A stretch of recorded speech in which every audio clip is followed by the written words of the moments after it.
It's Sunday, September 4, 2022, and welcome to the 29th episode in this series from Midas Touch and 5 Minute News called The Weekend Show, where we take a deep dive into the news of the week. Subscribe to the show as audio in addition to my daily 5 Minute News podcast on iTunes or wherever you get yours. Joining me today is Dr. Steven Hassan, a mental health professional and expert in undue influence tactics used by authoritarian leaders and destructive cults.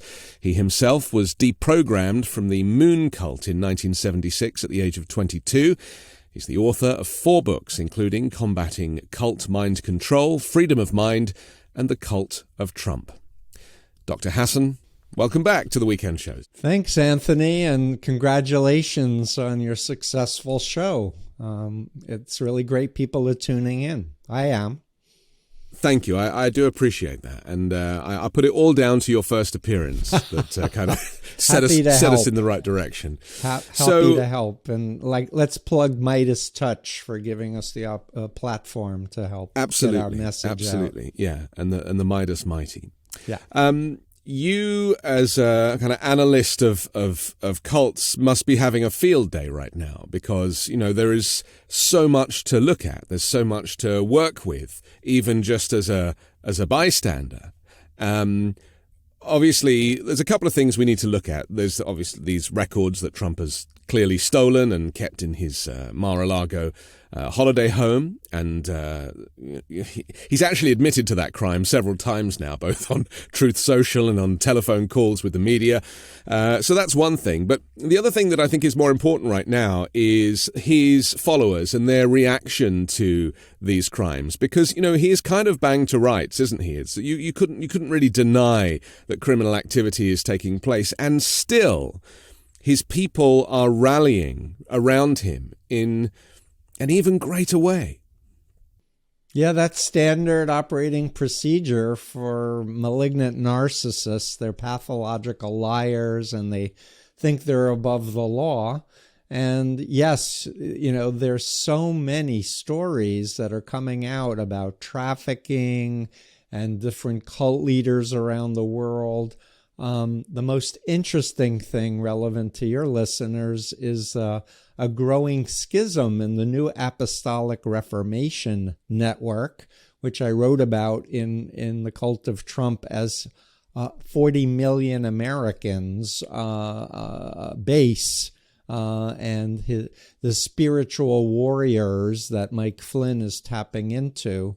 And essentially, to tell your listeners very quickly, these are not like traditional evangelical Christians. The media has been misreporting to the public for years about these folks. These individuals, they're men or women, claim to be a prophet or an apostle. I'm putting my hand over my head for the listeners, who claim they can talk directly to God and get direct revelations and speak in tongues and cast out demons and do faith healing.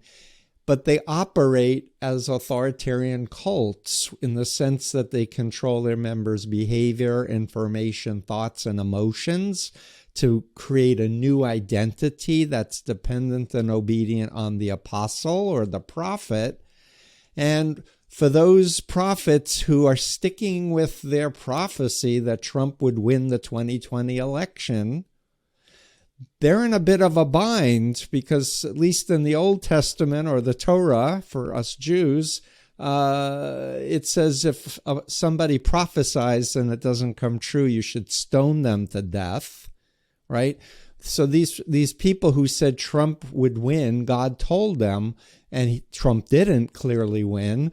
So they're sticking with that. But then there are other people in the New Apostolic Reformation Network who are like, well, it seems it's pretty clear that Trump lost the election and we should be very careful about prophesying about political events. So there's an opportunity, I feel, for the right messaging to go out to really talk Christian language to these true believers and ask them to pray directly to God and not fear satanic invasion if they disobey the absolute dependency on the cult leader. And that's, by the way, what happened to me in the Moonies. I was totally brainwashed into believing Moon was the Messiah, and Satan would be invading me, a la Exorcist movie, Anthony. So I really was afraid, even though I grew up not believing in Satan or evil spirits or demons. And by the way, I don't believe in them now.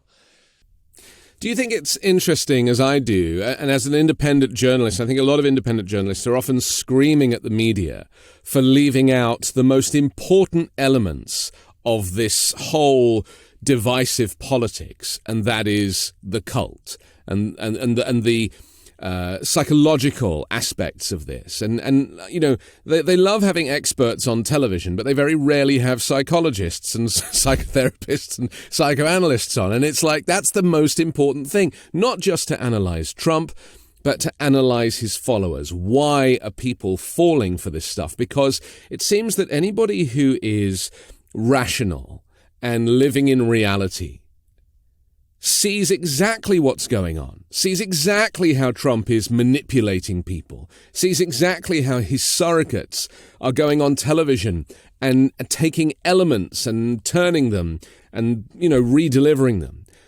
It's just obvious, and yet the media is not picking up on this stuff, too busy talking about, you know, the partisan and the filibuster and, you know, all the kind of official aspects of this, but not the psychological. Yeah, so I would add, and I know you had Bandy Lee on, the forensic psychiatrist who edited The Dangerous Case of Donald Trump, and she and I know each other well and support each other's work.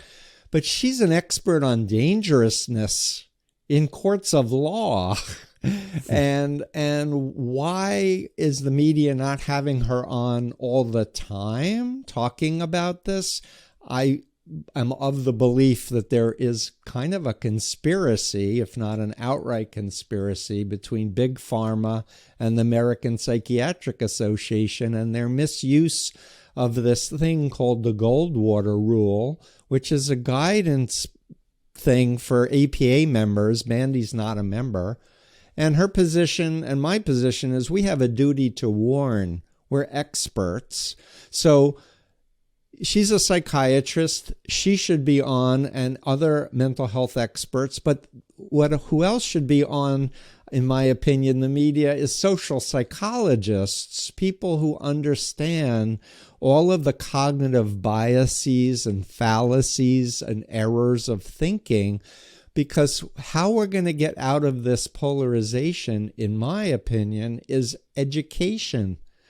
And we need to educate people with examples day after day after day so they understand the human mind is very vulnerable to hacking.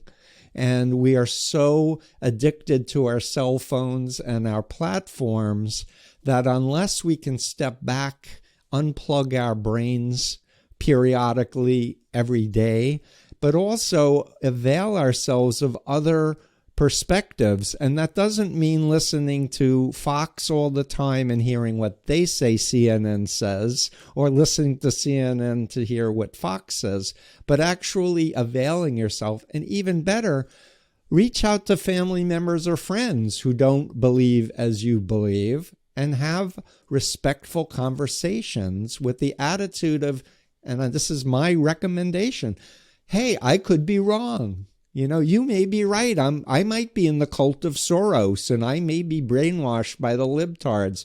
Because that is the argument, isn't it? Yeah, that is the argument that the other side is also in a cult. Yeah, that's the flip, and that's one of the techniques I described in the cult of Trump, projecting onto the other that which is what you're doing. So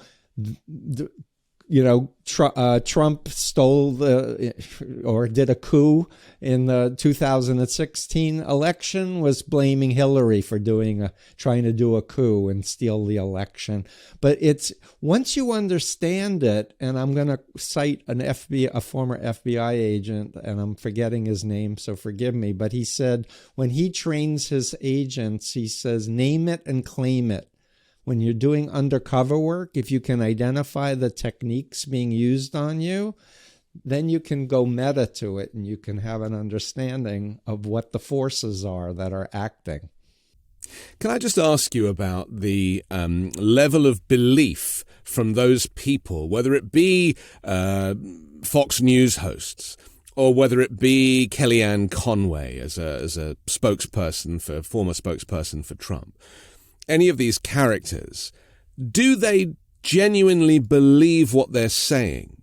Or do they know that they are protecting the president, that they are just going to say anything to maintain power and to rubbish the other side? I mean, how much cognitively do they know is true versus that kind of cult-like mentality? I wish I could say, and, as someone who does expert witness work, we need to examine a specific person and look at the evidences. And if they're saying one thing privately and another thing on air, then it's easy to say that they're playing a role or they're doing things for money or fame or power. Because Alex Jones admitted to that in court, didn't he? Yeah, Alex Jones is a bad actor. And as I wrote in The Cult of Trump, he did over 1,000 disinformation stories straight from Putin's RT.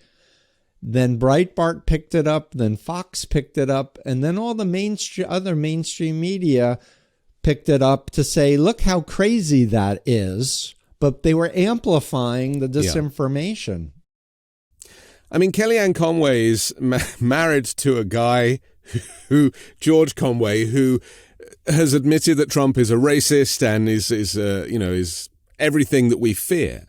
And obviously, is in that DC environment. I mean, and I don't want to get personal about this, but, how is it possible for somebody who is so extreme as Kellyanne Conway with her alternative facts to be married and live in the same household as somebody like George Conway? That's a really great question. George Conway, I know, follows me on Twitter, and as well as Bandy Lee, and he was one of the first conservative spokespeople, attorneys, who is saying Donald Trump's a narcissist. He's a liar. So what's going on in the Conway household? I don't know, but I know they're Catholic and they don't believe in divorce. Like marriage is forever. Because it's a reflection of other families. The reason I cite them is a reflection of other families around America where there is this disagreement between the people that can see, because it's very clear, Trump is a terrible liar, right? It's all written all over his face. He says the quiet bits out loud. He has no inner monologue, right? So anybody who is living in reality can easily diagnose and recognize and know when he's lying. It's almost like a light goes off, an orange light on the top of his head, right? But still, and I'm so keen to get into the mind of people who are committed to him. I mean, is this, this is a cult, obviously, but this is no different to Germans being turned into Nazis. Yeah, and I do want to mention that I saw an interview with Yariv Moser, who's an Israeli filmmaker who has a documentary on the Eichmann tapes. And very quickly, Hannah Arendt talked about the banality of evil regarding Eichmann, the architect of the Holocaust. But this filmmaker was able to retrieve actual videotapes from 4 years prior to him getting taken into custody by Israeli officials, where he's bragging and wished he could have killed more Jews. So he was attempting to con everybody when he was being tried to say, I was just following orders. I don't know what was going on there. It's a total lie. And so What motivates people to do things like that? Power, money, and sex. It could be blackmail for sex with underage people. It could be a variety of things, but I want all your listeners to learn to become educated consumers and to understand reality is complex. It's not black and white and simple. So there may be more complex answers to questions like yours where it isn't just, a single thing. But I also want to just comment one more thing, Anthony, if I may, that when I was in the moon cult, which I was in the mid-70s, and people would hear me lying about how we were raising money for Christian youth programs or whatever, I didn't believe I was lying because of the greater good. In other words, the ends justify the means. Because I was so indoctrinated that Satan is the god of this world that it's totally ethical to lie for God. And that was I wasn't using my conscience and my intellect as a Moonie. I was doing the moon identity that was programmed into me. You're right when you say all of this thinking is so nuanced, isn't it? And maybe that's where America falls down, because it is so keen to compartmentalize all of this conversation, the debate, the thinking. You're either one of these or you're one of those. And that's the dysfunction of a two-party state, right? Mm. Where, there's little middle ground, and independents or libertarians, they don't seem to get much of a look in. Where I'm from, we have, 4 or 5 parties to vote for, and we also have a thing called, real debate. You watch Prime Minister's questions on a Wednesday in the British Parliament, and you'll see people really going for each other's throats. And America kind of, doesn't really do that directly. And maybe in some way not having politicians volley means that in households people are not volleying. There's no example being set in kind of central politics to encourage people to really push people's thoughts and ideas. And so that's why people post on Facebook, because it's like, well, I'll just put all my thoughts over there rather than presenting them at the dining room table. Yeah, and I guess, Anthony, if I had my way, if my magic wish wand, people would be more curious and more willing to ask questions from a point of view of, hey, let's discuss this. Let's look at the facts and the evidence. I'm prepared to change my beliefs on this, because all that matters is what's real and what's true, not my ego. So if I mispost something, I apologize or delete it. I don't get it right 100% of the time, but I've definitely learned proper etiquette. Don't share something you haven't read or have sourced as a reliable source first. Well, Twitter have just added an edit button, so things are going to be a lot easier from now on. I want to get on to Joe Biden's kind of anti-fascist speech in a few moments, but first let's just finish talking about the FBI search of Mar-a-Lago and Trump's reaction to that. Because I think if I don't know if you have Truth Social, or if you do, I won't put it on my phone, but I look at it when people post or repost his stuff. The stream of consciousness that he started to post the day he kind of realized, a couple of days after the DOJ kind of unsealed or presented the redacted document.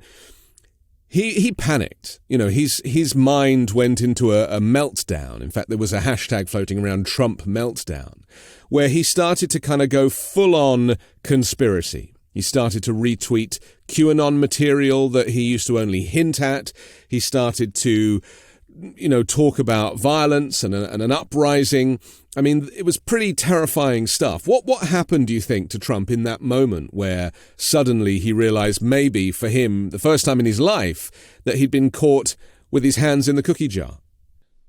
So my take is that, and I wrote this in the Cult of Trump book in chapter 7, is that there are very wealthy, powerful puppet masters who've been using Trump for their own agenda, whether it's to promote fossil fuels and that climate change is a hoax, or sovereign citizens, or whatever, supporting Putin and Russia, of course, and these extremist Christian nationalist dominionists.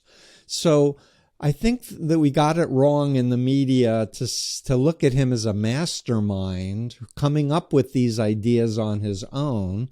And the thing about narcissists is they're so easy to manipulate because they're predictable. They'll always react in a positive way if you flatter them.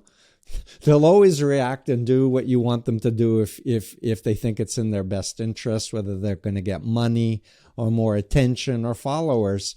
And so what I believe is some of his followers were saying one thing, so he said those things, then somebody else came in, and then he said that.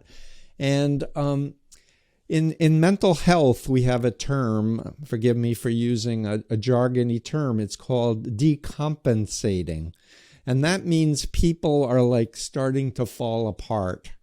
Like they can't hold it together anymore, and they don't even necessarily remember what they said a minute earlier or a day earlier.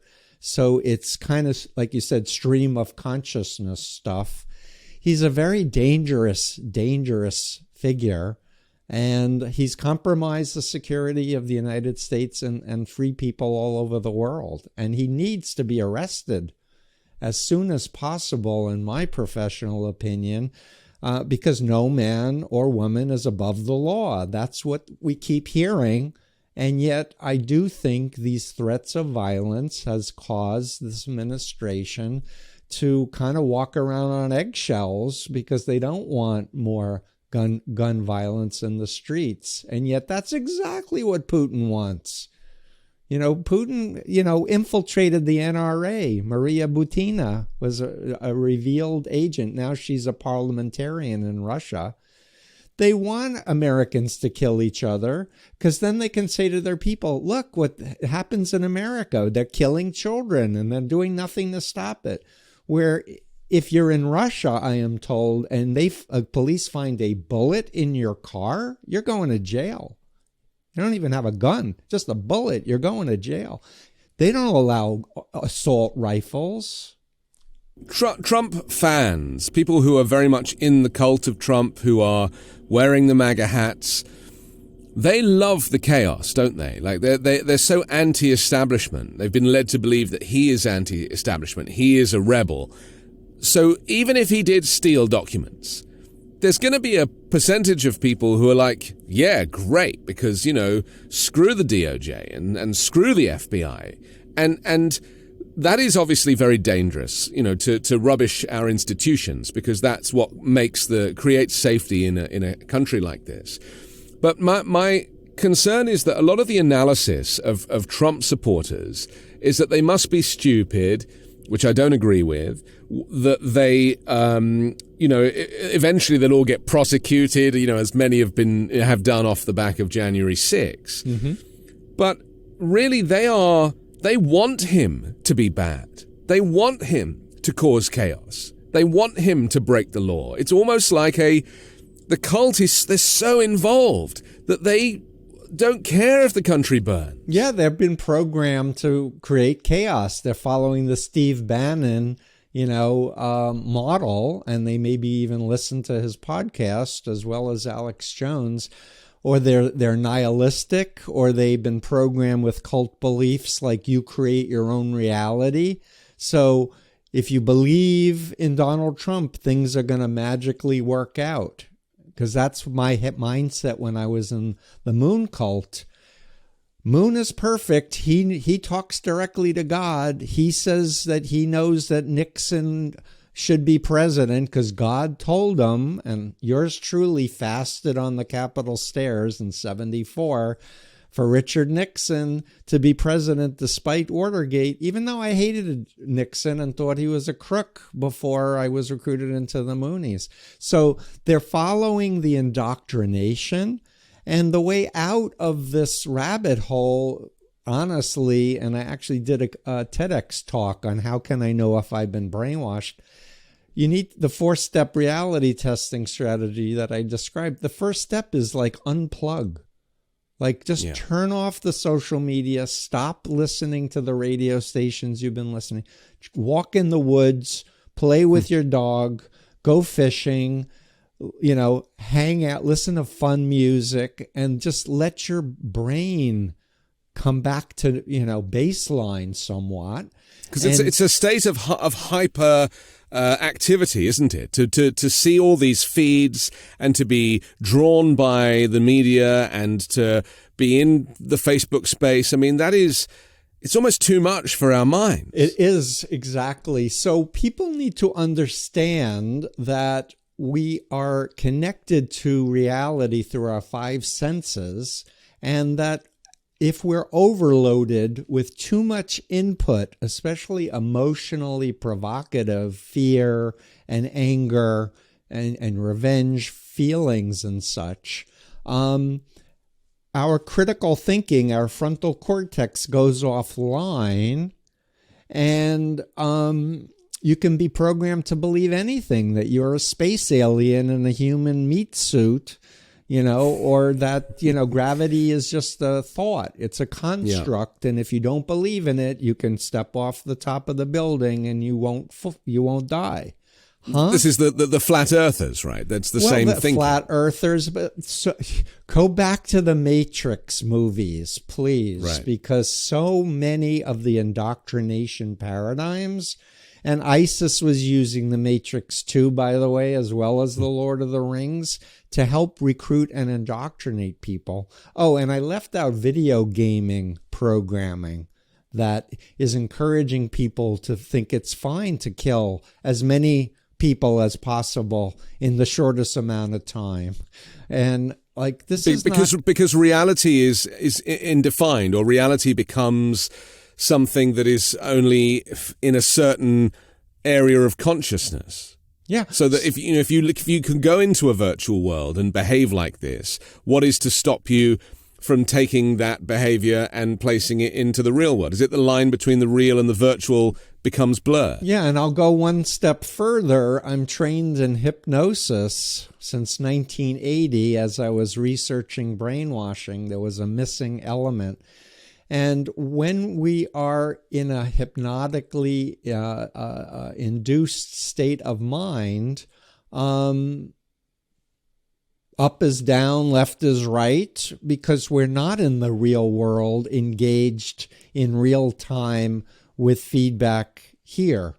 So there is a solution, because deep down inside, people don't like to live in hate and fear. People like to be treated with respect and kindness and honored and have real friendships, not followers of strangers, but like actual live people who care about them and that they can care about. So there is hope, but we have to educate the planet about the internet and how mind control cults have been weaponizing their stuff using our privacy data that's been collected against us, AI, and other addictive platforms. The human mind has never been online until the 90s. This is a new reality, and I'm very, very worried about the metaverse, where you put on the goggles and you can really be programmed to be a suicide bomber, or think that you're a patriot saving America, pick up your AR-15 and go and shoot some kids. When I look at social media of Republicans, or certainly MAGA people, a lot of the grammar is pretty terrible. The spelling is a mess, much like Donald Trump, actually. He used the word device instead of divisive in a Truth Social posting on Friday, which was kind of amusing. It was a bit like the Covfefe moment. But I want to talk about intellect and education, and because I do believe it's a myth to say that stupid people support Trump and thoughtful, smart people support Biden. But you could argue there is a little truth to that. It's not just based on grammar and one's ability to construct a tweet.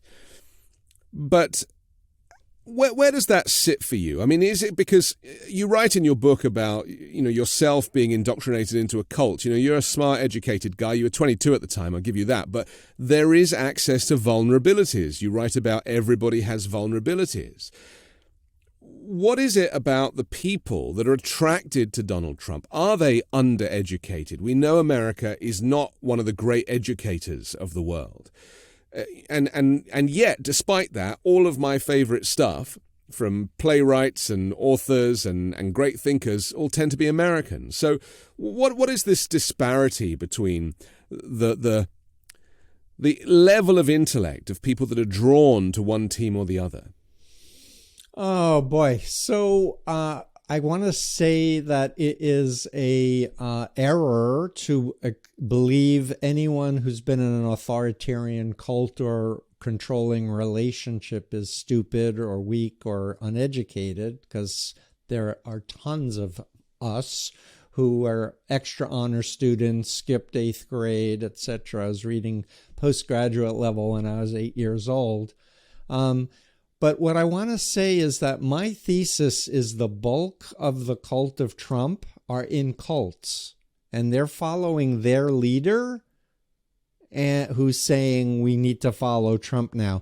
The minute their leader says, I just got a new revelation, it's DeSantis or whoever, they're going to switch to DeSantis without losing a beat, in my professional opinion. Now, the thing about the internet is it's casting such an incredibly wide net, and some people are on the spectrum, they're lonely, they're isolated, and so they buy into this online community, whether it's a Reddit or whatever. So there may be a messaging thing where some of these messages are sounding very uneducated and illiterate. But these folks are not running the show in the pyramid scheme. They're the bees, the worker bees at the bottom, but they may show up with a gun if you tell them to, so. But they won't be told, will they? I mean, if you... And, my landlord is a Trump supporter, and he accuses me of drinking the Kool-Aid. And I have tried... I'm a relatively eloquent guy. I have tried to make him see from the other side, and I just give up, Stephen. I just cannot... But you got to go incremental, Anthony. You can't try to do it all in one conversation. And right. The secret weapon, it's not secret at all, is respectful questioning. Yeah. So you think that I've drunk the Kool-Aid? Please educate me. Let's make a deal. You share something that was particularly influential and persuasive for you. Let's watch or listen to it together and pause and discuss it like adults. Then it'll be my turn to share something that I think is persuasive. But there is a refusal to engage, isn't there? And this is something I come up against quite a lot with people who are in the cult of Trump, is that they'll put it out there, a bit like Trump himself, but they can't actually, or they're not prepared to give you the time to engage on a deeper level. Is it because they know that their argument is flawed, or they don't have the capacity? What is it? There are troll farms where people are just plain paid, or there are bots. Yeah. But in terms of if there's a real person that's living near you that you engage with in real life, I think you can do a reset, say, let's start over again. I'm really interested in you. I want you to take the time, but you need to, it's not a one conversation thing. And for a lot of people that I know who have people in the MAGA cult, they're burned out because the cult technique is overload. send you 50 links and say, do the research, Anthony. I've done the research. But there, you have to break it down into small incremental pieces. And the Achilles heel with anybody who's in one of these authoritarian mind control cults is to understand they don't believe they're in a cult and they don't believe they're brainwashed, but they believe other people are in cults and they're brainwashed. And the two things that I've had the most success with is talking about Chinese communist brainwashing and pimps and traffickers. Right. And then using my BITE model of authoritarian control and the influence continuum to explain how the Chinese people were being mind controlled by Mao, and even currently Uyghur Muslims are being programmed to become Han Chinese, or pimps and traffickers, and especially the QAnon folks. By the way, it's now morphing on Twitter to being ultra MAGA. So you won't, because they know law enforcement's looking for QAnon. So now it's ultra MAGA. But in any case, to talk about, a lot of those folks think that they're saving children, that the Democrats are pedophiles and they're killing children and stealing their adrenochrome or whatever. This is, an indoctrinated cultic ideology, but explaining, and I have the credibility because I've worked with sex trafficking survivors and labor trafficking survivors and done interviews and podcasts about it. Let's talk about those techniques, and then you back your way into their experience and tell me how yours is different than the lying that a pimp uses to groom someone. In your book, you talk about confirmation bias. Is that connected to this? Is that is that a technique that is used that kind of makes them buy into these theories? Not really. So confirmation bias is a social psychology thing. I'm having trouble finding the right word, but it basically is a principle that we have filters in our mind and that we screen based on our beliefs and let in things that we already believe that will confirm those beliefs. And we need to make an extra effort to step back from those beliefs in order to gather other information to reality test whether those beliefs are actually true or not.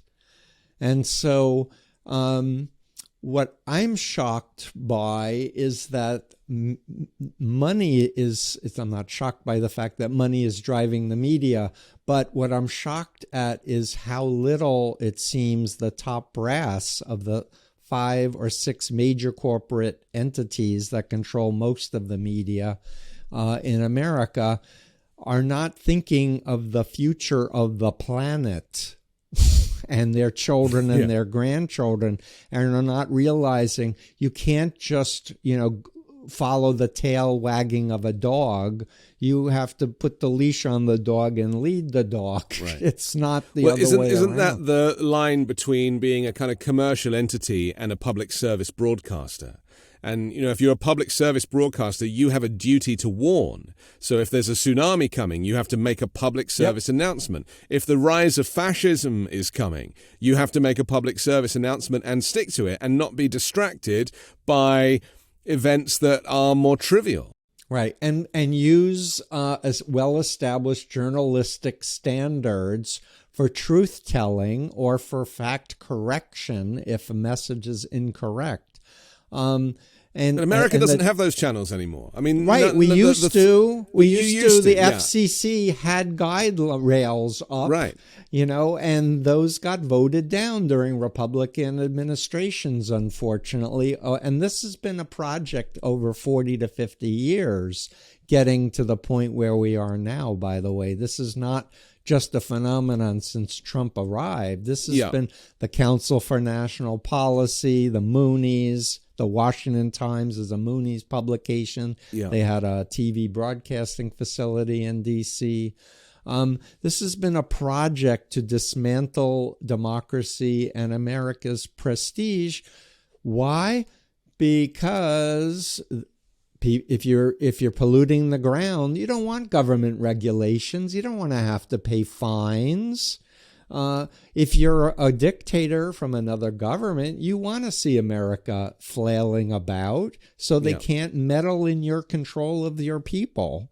Right? And if you have the money, then you just buy the network, or you buy the New York Post, or you buy the Washington Times, as you described with the Moonies. And even CNN now has a more conservative ownership, and we're already starting to see a bit of a shift in the editorial policy on screen.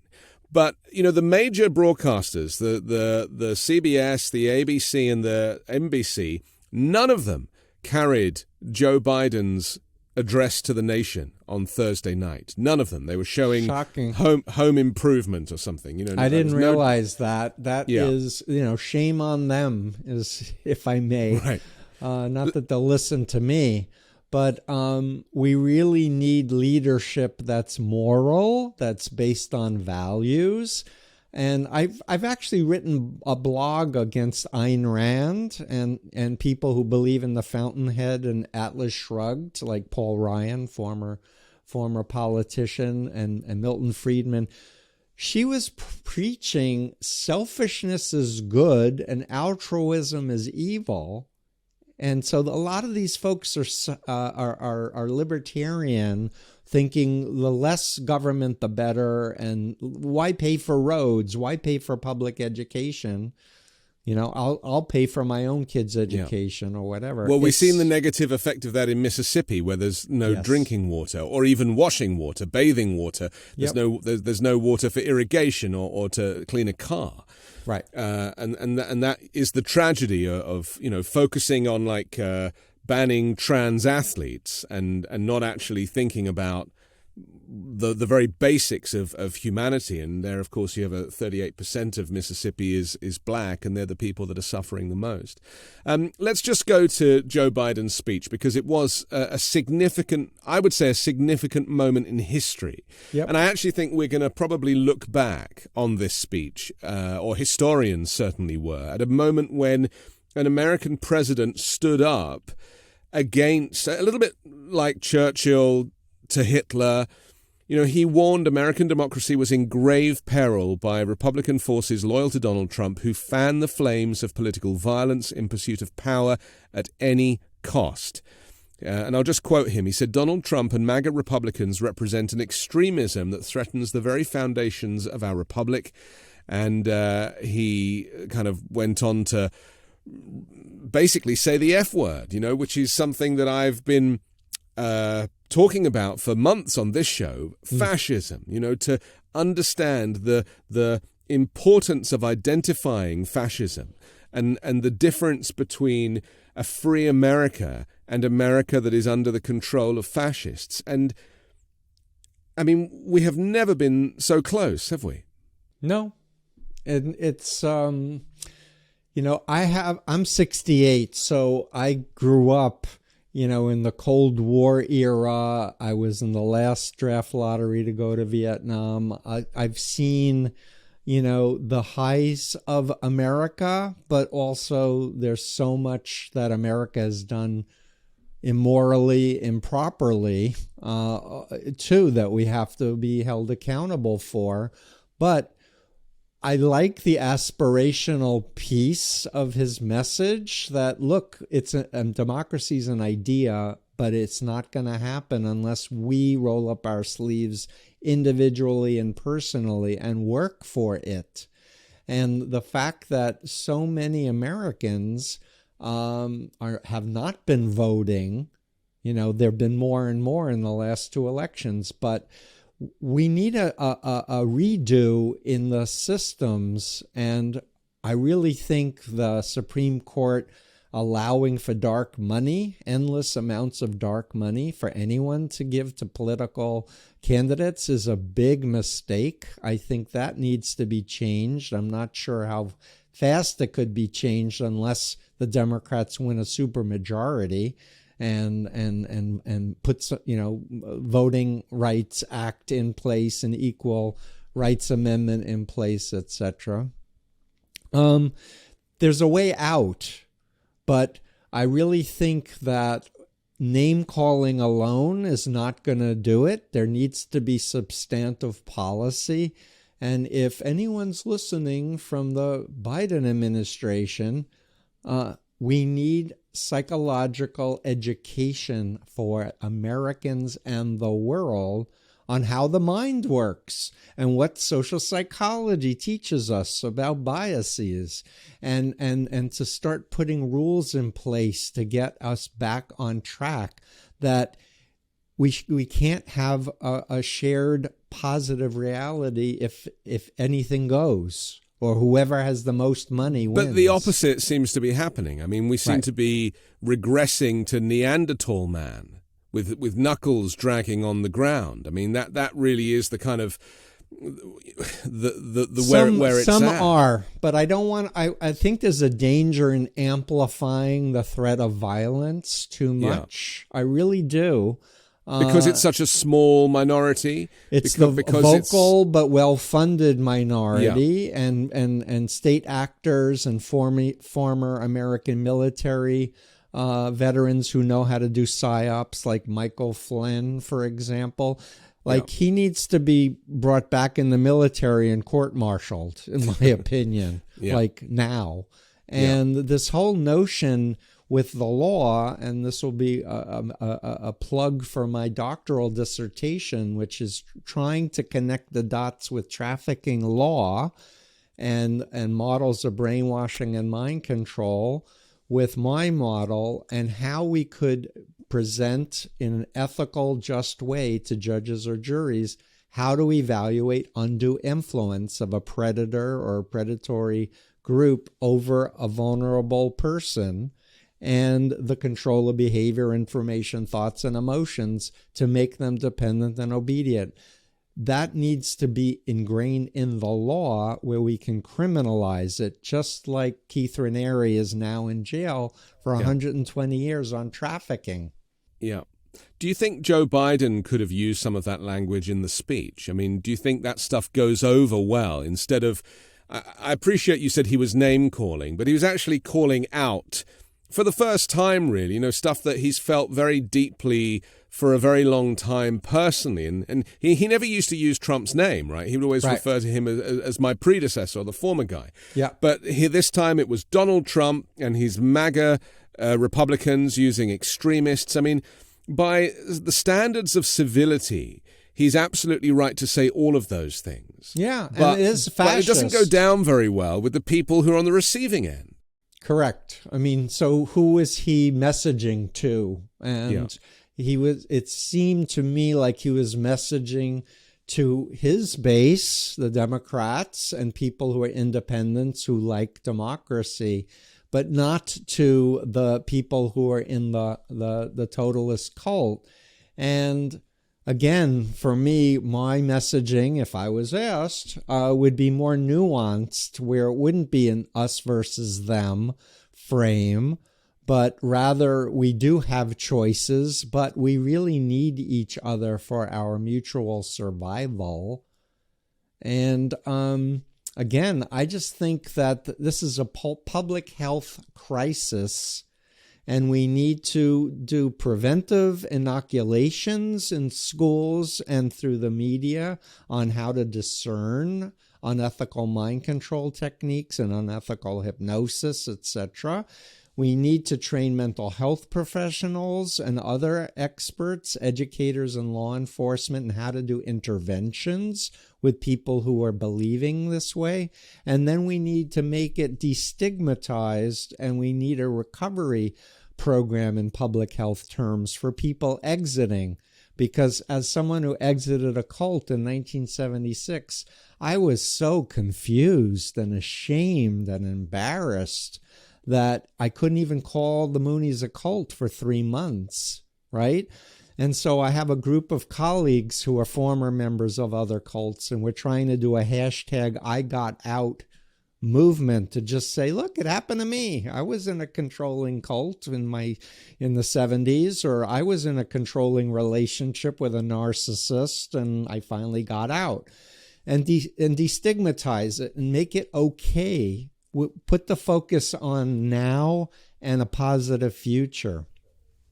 I totally agree. I mean, I feel like we need to start using more a deeper language when we're having these conversations, rather than just throwing insults at each other. I would just say that I have a theory that Joe Biden was forced to make that speech because he'd received intelligence that there was the threat of violence, that there was a potential for an uprising. Didn't Gingrich even say it out loud?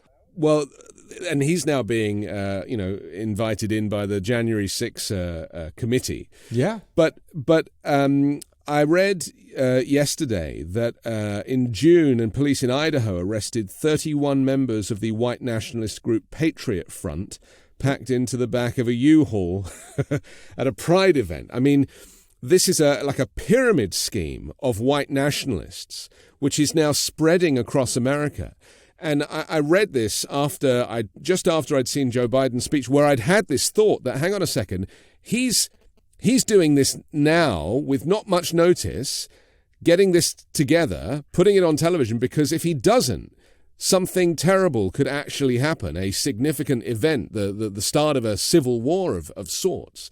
So I actually felt that he was compelled to make this speech. Do you think there could be some truth to that?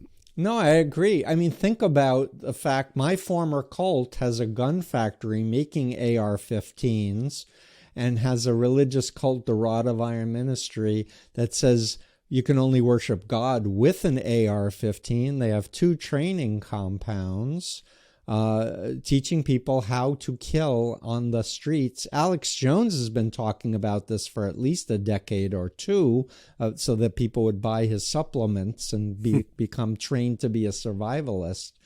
And I don't think it was a mistake, in judgment that they had Marines behind him, right? To let people who are like, when are we going to be able to use our guns and go after the Dems? Yeah. I think there's a messaging of, hey, listen, that's not going to happen, not on my watch. Interesting. At least that's what I inferred from that setup. Well, because there was a lot of criticism of being, having that red background. It looked quite like a communist setup, didn't it? With the lighting and the way it was. But I actually think it was all kind of intentional, because it was basically saying, look, I am representing the true America, the America that believes in law and order and justice, and what you are subscribing to is not what you think it is. So come back to me, and we will have peace. Right. And the thing about bullies is it never works to placate them, because they keep wanting more and more and more and more. And that's why I really think he needs to be arrested and charged. Trump, that is, needs to be arrested and charged. And a lot of his co-conspirators need to be arrested and charged and arrested and tried for their crimes. I just read in the paper this morning, I think it was, or a few days ago, about someone who was sentenced to 10 years, a former police officer and veteran, for using a pole to harm the Capitol Police. It's not right for them to go to jail for 10 years, and the people who instigated it and incited it, nothing happens to them. Yeah. Well, even Trump's lawyers, some of whom he's now selected from television, could now be co-conspirators, including the lawyer that signed off to say, yes, we've given back all of the classified documents. Then it turned out that there was 90 more pieces found. Yeah. Stephen, we have to go, but I'm very thrilled once again to have you on the show and hear you kind of explain on certainly a deeper level the thinking of people that we are all trying to get through to and communicate with. Yeah, so thank you for having me on, Anthony. I want to add one more idea, which is possible maybe, which is to have a congressional hearing, bringing in psyops experts, cult brainwashing experts, QAnon experts, and the media can learn, and everyone who tunes in can learn